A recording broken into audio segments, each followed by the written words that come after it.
আজকে তৈরি করে দেখাবো কাঁচা আম দিয়ে মিষ্টি ঝুরি আচার।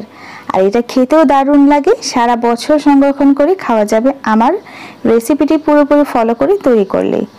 তো চলুন দেখে নেওয়া যাক কিভাবে তৈরি করতে হয়, তার পুরো প্রস্তুত প্রণালীটা দেখিয়ে দিচ্ছি। প্রথমে আমাদের লাগবে কাঁচা আম। এখানে আমি কাঁচা আম নিয়েছি। এখন এই কাঁচা আমগুলোকে খোসা ছাড়িয়ে এভাবে কুচি কুচি করে কেটে নিয়েছি। আপনারা আপনাদের পছন্দ মতো যে কোনো কিছু দিয়ে এভাবে কুচি করে কেটে নিতে পারেন। এখন আমরা এগুলোকে অন্য একটি পাত্রের মধ্যে ট্রান্সফার করে নেব। কারণ হচ্ছে এর মধ্যে আমরা কিছু ইনগ্রেডিয়েন্টস অ্যাড করব, সেগুলো যাতে আমাদের মিক্স করতে সুবিধা হয়, তাই আমরা আরেকটি বড় পাত্রের মধ্যে ট্রান্সফার করে নিয়েছি। এখন আমরা এর মধ্যে দিয়ে দিয়েছি প্রায় 1.5 কাপ পরিমাণ চিনি এবং দিয়েছি স্বাদ মতো লবণ। আমের পরিমাণটা এখানে আমি বলেছি 4টি আম নিয়েছি, আর হচ্ছে চিনি নিয়েছি 1.5 কাপ পরিমাণ। যেহেতু আমের মিষ্টির উপরে নির্ভর করবে চিনির পরিমাণটা। আর এখন আমরা আচারের মশলা তৈরি করে নিচ্ছি। এখানে আমরা দিয়েছি এলাচ, দারুচিনি, তেজপাতা, 5 ফোড়ন দিয়ে আমরা এগুলোকে গুঁড়ো করে নিয়েছি। এখন আমাদের 10 মিনিট হয়ে গিয়েছে, কারণ এটা 10 মিনিট রেস্টে রেখেছিলাম। 10 মিনিট রেস্টে রাখার পর দেখুন এটার মধ্যে অনেকটা জুস বেরিয়ে এসছে এবং যে আমরা চিনি দিয়েছিলাম চিনিটাও গলে গিয়েছে। তো আমি আপনাদেরকে একটু কাছে এনে দেখিয়ে দিলাম। এখন আমরা এর মধ্যে দিয়ে দিয়েছি 1/4 চা চামচ পরিমাণ মরিচের গুঁড়া এবং হলুদের গুঁড়া, আর দিয়ে দিব এখানে এটা চটপটা একটা টেস্ট আনার জন্য বিট লবণ। এখন আচারের মশলা থেকে দিতে হবে 1/2 চা চামচ পরিমাণ।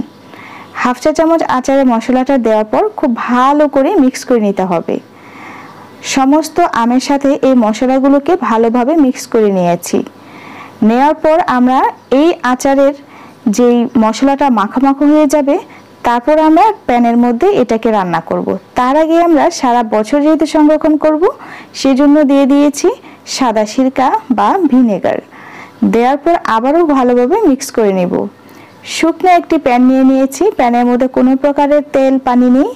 এখন আমরা সেই প্যানের মধ্যে সবটুকু আম ঢেলে দিব। ঢেলে দেওয়ার পর আলতো হাতে আবারও একটু নেড়ে চেড়ে নেব। চুলার ফ্লেমটা এই পর্যায়ে মিডিয়াম ফ্লেমে থাকবে। আবারও একটু আলতো হাতে নেড়ে চেড়ে নিচ্ছি। আলতো হাতে কেন বলছি, যেহেতু আমগুলো খুব বেশি চিকন করে কাটা, তাই আমাদের এবং পাতলা পাতলা করে কাটা, তাই আলতো হাতে নেড়ে চেড়ে নিতে হবে। তবে আপনারা যদি কেউ চান আর একটু মোটা করেও কেটে নিতে পারেন। আমার কাছে এরকমই পারফেক্ট মনে হয়েছে, তাই আমি এভাবে কেটে নিয়েছি। ভিডিওটি পুরোটা দেখলে বুঝতে পারবেন একটা আরেকটার গায়ে গায়ে কিন্তু লেগে যাবে না।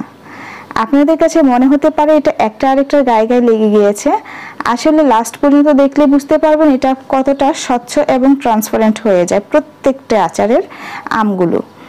এখন আচারের মশলা থেকে আরও 1/2 চা চামচ পরিমাণ মশলা দিয়ে দিয়েছি, আর দিয়েছি সামান্য একটু বিট লবণ। এটা লাস্ট পর্যায়ে দিলে এটার থেকে খুব সুন্দর একটি ফ্লেভার এবং চটপটা একটা টেস্ট চলে আসে। আশা করি আমার আজকের রেসিপিটিও আপনাদের কাছে বেশ ভালো লাগবে। সারা বছর সংরক্ষণ করে খাওয়া যাবে এই আচার। মিষ্টি আচার যারা পছন্দ করেন তারা অবশ্যই এই আচারটা তৈরি করে রাখবেন। ভালো থাকবেন সবাই। আল্লাহ হাফিজ।